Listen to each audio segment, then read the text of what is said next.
Northern Lights Public Radio, KCHW 102.7. Looking at 807 right there, Dave Matthews. It's what we do. Ants marching. Kind of. Right. You've got Scott and Daisy this morning, and Daisy always shows up when she's set up a really cool interview, and she's been working hard, finding some very unique interviews, and I bet stuff that some of you maybe haven't heard about on the radio before, and we've got a very, very special one this morning, as long as he can hear us. Good morning, Mr. Charles Lightwalker. Good morning. All right, we've got him. Yay! All right. All right, Charles, I want to start off, of course, by thanking you so much for joining us via telephone this morning. If people are watching on the webcam or YouTube, we do have a photo of Charles up as well, so you can actually kind of see him since he's not in the studio. Charles is a medical intuitive. And, Charles, let's have you start off, I guess, first. Just tell us a little bit about yourself, and then we're going to find out about what you do. Yes. Okay, sure. Well, I was always very sensitive as a child, and I always thought everybody was sort of like me, but of course they weren't, and I was able to perceive and understand things that most people could not. And, so as I continued to grow, I learned a lot of different things, and I was always highly intuitive, and I could pick up things, and of course the intuition helped me get through school sometimes, because if you have multiple choice or, true or false questions, I could just guess, and usually I was right. That didn't help me through school. I mean, I'm not sure that my teachers, well, I studied much, but probably was somewhat true at the time. But I enjoyed it, and it just led me into a field, and then I kind of got into this work because of what I got led into in the sense of some of my training and background. Like right out of high school, I worked as a nurse's aide for a while I was going to college, and then I went into the Army and was a medic, and so I've got a lot of background of working and helping and caring for people, and so that's what got me into this work. And at the same time of that, I started studying and training with a number of shamans. So I've got quite the background of working in the healing and shamanic arts. Wow. Yes, and you've got a lot of credentials with being a counselor, crisis counselor, facilitator of self-help groups. You've got you're an ordained minister. You're a Reiki master and a religious counselor and certified spiritual healer. Studied feng shui, yoga, raindrop therapy, all kinds of background here, Charles. Very impressive. Oh, I love studying. I'm still studying. You are still studying. And Charles, so what is a medical intuitive, and what does that mean? I mean, that's my first question. Well, a medical intuitive is usually an intuitive counselor who specializes in perceiving information concerning one's health. Ah. So, I mean, that's the simple answer. A basic word is someone who's highly trained in using their intuitive aspects, and they're trained to look at the aspects of a person's body and energy field and perceive what's going on with them health-wise and give them answers and concerns about what's going on. The great thing about a medical intuitive is that since you look at the person from an energy standpoint as well as just their physical body, you're able to see things that are starting to create problems that maybe have not yet completely manifested in the physical realm yet. Right. So maybe you can catch things before they become bad. What I find fascinating about this is that, you sense the vibrational patterns of people, and that's what quantum machines are doing today. And some of even the medical scanners and so forth are sensing the energy patterns of the body. Today's world. That's why I see that the medical science and everything like that is coming around to some of what already shamans and medical intuitives and people like that have been doing for years. In a sense, we're sensing the energy things, and now they're developing machines and other things that do the same stuff. Right. And I think we're coming full circle on some of this. Yes, I've actually been looking some up online and how they're showing people that are upset, and they'll show the patterns will be different, say, than they're happy. So different colors. That's right. They'll show up in different colors on the screen. I forgot the name of the machine. I don't know. There's scanners or something like that. They have a few of them out there. Yes, it's quite amazing what's going on out there and everything like that. And plus the fact, I mean, you've got a lot of people out there who are holistic practitioners in certain ways, like acupuncturists and chiropractors, and naturopaths and such like that, as well as medical doctors that are in a sense that are highly well trained, and because of the fact of where they're at, they're all intuitive.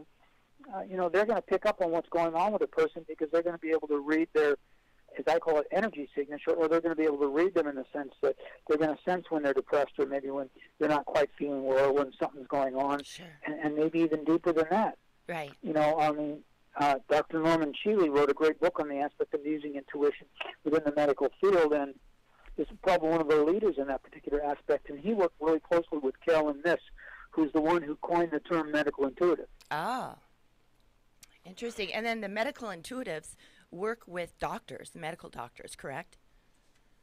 Some of them do, yes, and they work with us. Also, we don't limit to doctors. Sometimes we work with chiropractors, acupuncturists, naturopaths.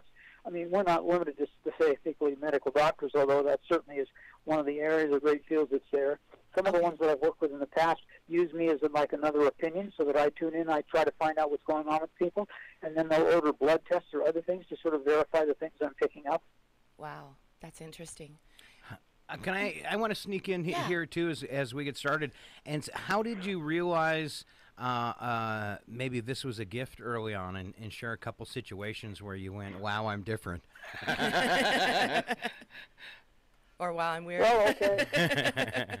Well, when I was in high school and everything like that, they happened to have someone come in and they spoke about the aspect of doing meditation.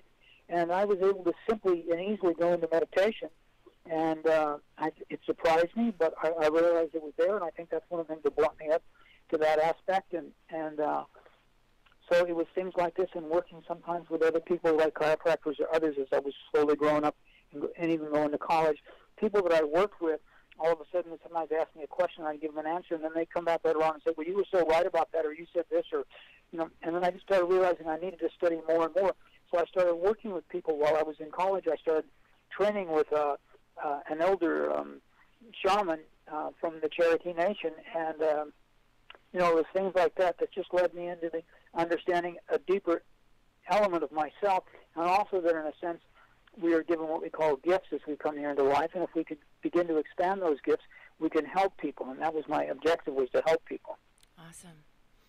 Well, I know personally from going through a session with you, I was totally amazed, Charles, at how much within just, a couple minutes of talking to me, you started telling me stuff about myself that maybe I knew but I wasn't paying attention to. So I found it really amazing how you could figure out so much about me through conversation. So there's definitely something there. And then just, to share, as well as I've got a lot of medical problems, as well as you helping me with some of that. It was almost like a counseling session with you. Very positive. I came away from it feeling really good. It was more than just, I want to say, my physical health. Yes. I'm glad that was. Yes, I definitely have the same experience. And my daughter, she had been to, expert after expert on her eczema, and when she went to you, it was clear, spot on, as to the answer to the issue. So that was really, well, that's because we're looking at the whole picture of the person. Sure. We're just not looking at just the body. We're looking at their energy field and everything that's in there, and so it gives us a larger thing to look from. Wow. All right, so you're training other people to do this too? Yeah. Yes, I've recently been certified as a national teacher, and I'm working with a group called the International Association of Medical Intuitives, a professional worldwide organization. And I'm now starting to train people to become medical intuitives, because I think this is a new wave of where we need to go so we can help people when they need answers to their health concerns. And so I'll be teaching an introductory class of that actually in October on the 5th. Oh.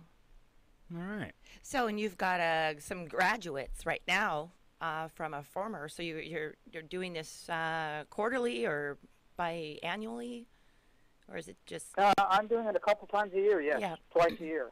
Okay. Awesome. And so I got one's graduating now, and so they have to do some practicum studies where they work on people. And of course, it's free to the client who gets it done, because they have to practice on making sure they're getting at least 85% accuracy rate in order to graduate and to qualify for certification. How long does that workshop last, Charles? Like how much time? Overall, it takes you almost 6 months. Okay. Some of it can be done as home study, of course. Okay. Is there an age, minimum age to join? I know a young gal that's about 14. I don't know there's a minimum age, but I've never had anybody under 20 so far. Well, I have a friend who's 14, and she's very intuitive. So I was just curious. I interview all the students before I let them sign up. That's why I do an introductory class.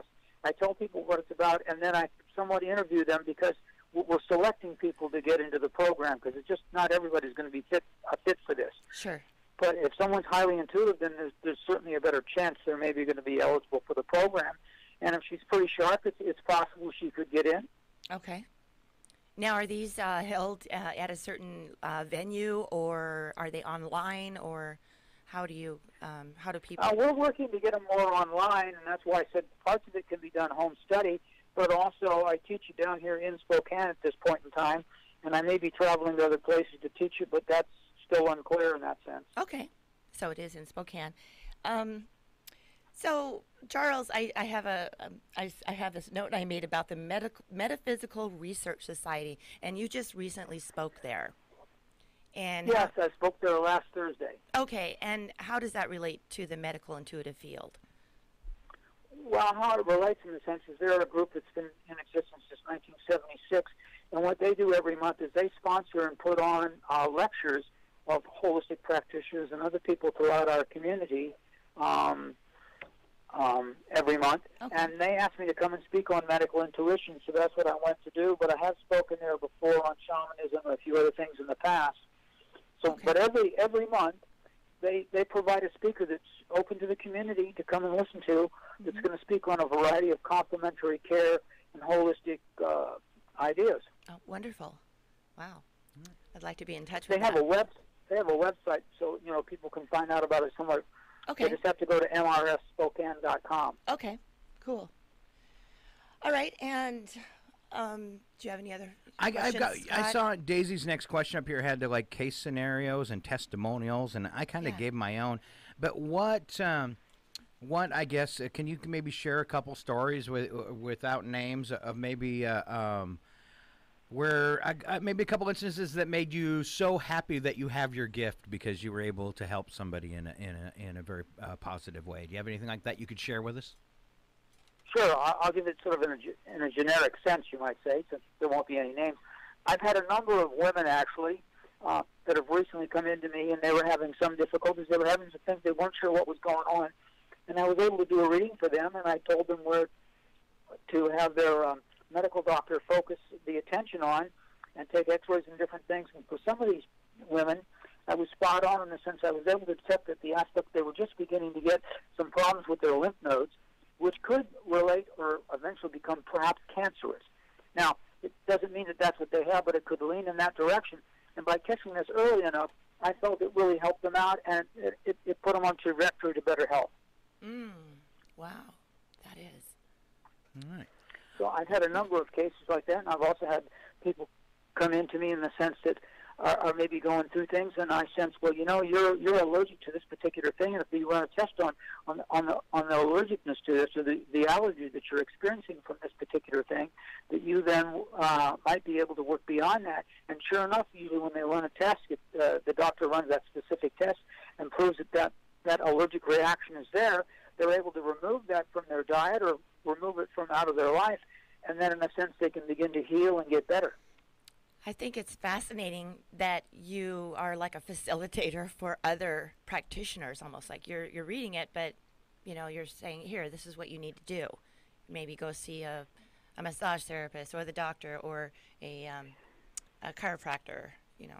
That's really like a facilitator of their health. It's interesting too because in doing this and working with these holistic practitioners, this is sometimes where I get some of the people come in for the training as well. I've had chiropractors and acupuncturists and nurses that come in and take this training because they know they can better help their patients. Well, that's a great idea. By having a better understanding of how to, in a sense, evaluate and assess these people and what's going on with them. That's why I think medical intuition really comes in. You can assess individuals in such ways that you get greater depth on a sense of what you can do to help them heal and to get better and to get more whole and complete. I just find it fascinating. So I've got another question, because I was looking at some of Daisy's notes, and I see on here vet. So does this intuition, does that relate to animals? Because, like dogs and horses and cats that can't speak to us. Can you get feelings from animals as well? I get some, but I know other intuitives that focus specifically on animals. They're probably a little better than I am, and I usually will refer somebody to them. But there are intuitives out there that focus mainly on animals, and they do this work, and they're quite good at what they do. Yes. Speaking of vets, I think I put that down there because I wanted to mention something about how you work with the veterans. Also, that was a good question, Scott, though. Well, yeah, because I'm a vet, I decided to volunteer, and so what I'm doing now is I'm helping veterans find more complementary care in the community. I'm working with the new wellness coordinator out there at the VA Medical Center, Stacy Danker. She's head of the wellness center out there. That's a new thing for the Veterans Administration, and we're bringing in complementary care practitioners to sometimes not only speak to perhaps veterans, but just as importantly, also in a sense, we're beginning to make a network and a list of practitioners that are willing to help veterans, sometimes for free, because they want to give back to the veterans community for the service that they've given to our country. Oh, what a wonderful service. Yes, I've got Reiki practitioners that are willing to give free Reiki to them. Cool. That's nice. All right, do you have anything else before we ask you for some of your contact information? Do you have anything else you'd like to share with us that we might have missed asking you, Charles? Any workshops, any workshops or events coming up that you'll be at, Charles, or anything else you want to add? Well, I'm going to be doing a workshop on medical intuition October 5th here in Spokane. Okay. It's an introduction to it. And then in January, I'm going to be at a conference on medical intuition. Cool. Where's that going to be? It's supposed to be in Las Vegas. They asked me if I'd come and speak. And so it's put on by the International Association of Medical Intuitives. Oh, wow. And I got a call from the president of their group, and she'd asked me if I'd come and speak, because I'm one of the only 4 or 5 people that's certified to teach this work in the United States. All right. Wow. That's impressive. Well, keep up the good work. work. I've been around long enough. I've learned a few things, I guess. So, Charles, if people want to know more, how do they get in touch with you? What are a couple easy ways? Well, probably one of the easiest ways is my name is Charles Lightwalker, and so it's charleslightwalker@yahoo.com is my email address. Okay. And also, they could call me if they wanted to at 509-389-7290. All right, I'm going to give that out again, 389-7290. Yes, and if they don't reach me, leave me a message, and I'll get back to them, because I do get kind of busy, but I will get back to people, and I always do it within 24 hours. All right. Anything, any other contacts you want to pass out there? I found you on a website, too, but I think that was for more than just you. It was medical-intuitives.net. Yes, right. And also, I'm on the International Medical Intuitive site. So there's a number of sites I'm on out there, and I'm working with someone now to maybe put together what would you call a website, I guess, because I haven't been much into that. I'm not very technologically savvy. I'll say that's one of my weaknesses in that sense. All right. Well, you got enough other stuff going on, Charles. Yeah, your gift is it does seem that way. Your gift is in other areas, and so in the invisible realm, right, which is a gift. Yes. Well, thanks so much, Charles, for taking your time this morning, getting up and talking to us on the phone. Yes. Charles Lightwalker, he is a medical intuitive. His phone number, 509-389-7290. Charles, keep up the good work and helping people. Thank you, Charles. Yeah, you guys keep up the good work, too, of informing the community and educating. All right. All right. Thank you. Thanks. All right. Once again, Charles Lightwalker, we're going to hit back into the music. It's Pinch Me on KCHW 102.7.